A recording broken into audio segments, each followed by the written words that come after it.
In this procedure, we will be cleaning the filters on an air distribution box for a Furrion air conditioner.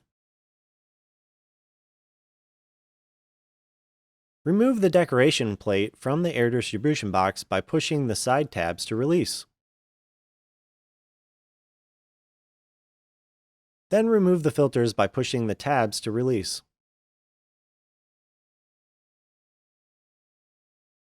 The filter can be washed with warm soapy water, but be careful to avoid ripping the fabric. When the filter is completely dry, you may now install it back into place along with the decoration plate.